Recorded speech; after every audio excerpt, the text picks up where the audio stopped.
Good. And so I want to kind of talk about that. You've said that you feel like you're in a renaissance, and that the career is coming back. And the quarterfinals you did very well. You finished 6th in Oceania. Yep. Well above the cut line. You're going to move forward to the Torian Pro. And that's a place that's been really good to you. Yes, very good. I was extremely excited when I saw that was the semi-final event for Oceania. If I was going to pick one competition in the world for me to qualify for the games through, it would be the Torian Pro. I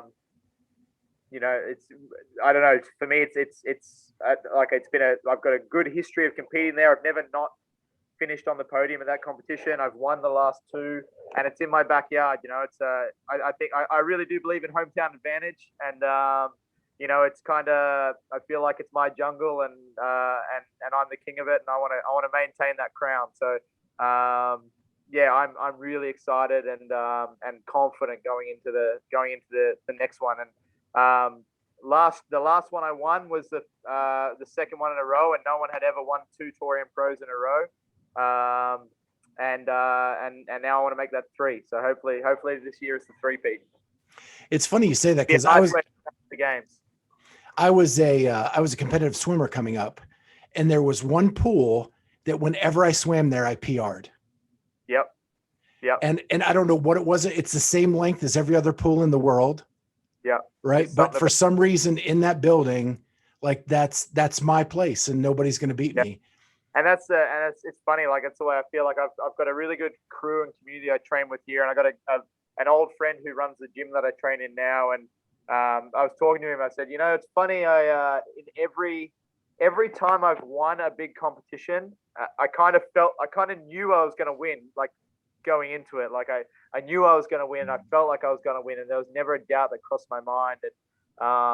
And I've got that feeling about this competition. So that's nothing's guaranteed, but that's a good omen. Every time I've felt that way, things have gone the way I've wanted them to. So hopefully that's a good message for me going through into this competition as well. Well, I'm going to finish up with this.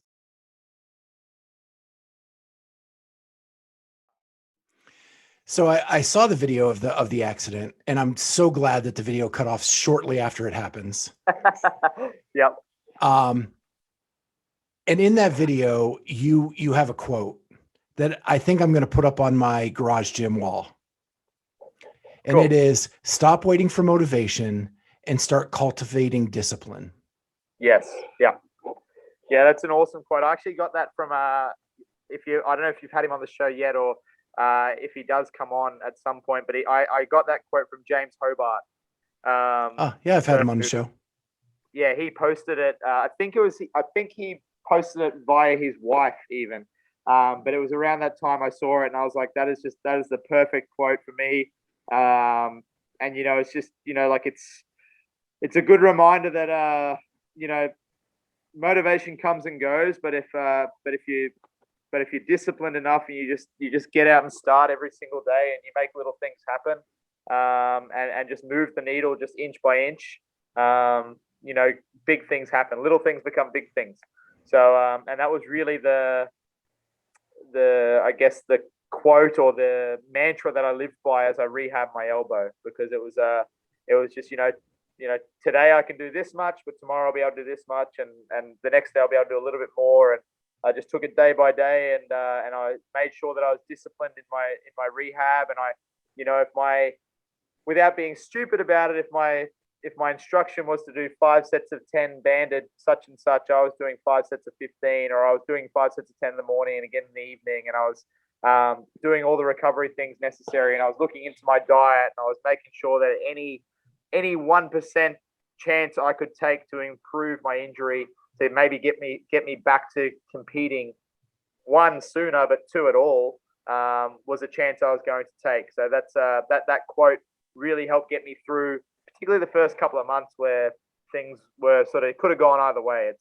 I actually put up a post on Instagram this morning because I had a question from a young teenage athlete about what was the most important lesson I learned from my injury, and I said to them, like, not to take anything for granted, because life can change in a split second. Because for me it did. Like, I was making big jumps in my lifts and everything was going super well and training was going fantastic. And then I had this massive hurdle with the injury, and it literally was a split second. I went from feeling great to having my elbow sticking out the wrong way within seconds. My whole life had changed. So, and there was no guarantee that I'd be able to come back to CrossFit or weightlifting, because with elbow dislocations, a lot of them never straightened properly again. And so for me, it was, I had to take every chance I possibly could with my rehab to make sure that I gave myself every possible opportunity to come back and get my elbow back to full strength, just so I'd be able to compete again. And the only way I got to where I am now is through daily discipline. So it's a great quote, and still something that I feed off on a daily basis.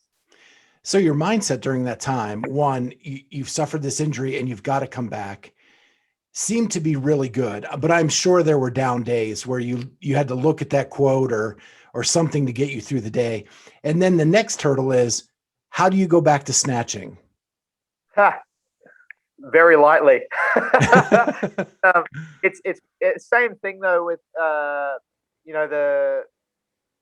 I'm back up to snatching almost my sort of max numbers again. I haven't truly maxed out yet, but I've worked back up to so the heaviest I've gone with a snatch right now is 125 kilograms or 275 pounds for a double. So that was for 2 reps. I haven't gone past that yet, just because I haven't needed to, but I know there's some more in the tank. But I started with an empty barbell, and for a while there, every jump was scary. I remember the first time I felt really scared was when I went back to 90 kilograms. For some reason, that weight was where just things started to feel, where the bar started to feel a little bit heavier, and I didn't really feel super confident anymore. And from that point, every single time I made a jump forward, your motivation to come back collides with the image or the memory of what happened previously. And it's literally at 95, at 100, at 105, at 110, every single ladder or rung on the ladder that I've stepped up, I've set myself up to snatch, and I've had to convince myself that everything was going to be okay, because you've got one half of your brain telling you to go for it, and you've got the other half going, but remember when this happened? So I think I'm always going to have that for as long as I keep competing. It's just something I'm going to have to deal with now. We just keep making little jumps forward, and so far so good. We'll see. Hopefully, like I said, when I get into competition mode, if I have to do anything particularly heavy, let's say at the Torian Pro in 5 weeks' time, hopefully that athlete mindset takes over, where I'm at the top of the rope and my hands are slipping, but I'm going to touch this beam because I don't care if I fall. I need to get this rep. And so hopefully that mindset takes over, because whilst it can put you in challenging predicaments with injuries, it's also the mindset that helps you win competitions. So when push comes to shove, I'll hopefully be that guy.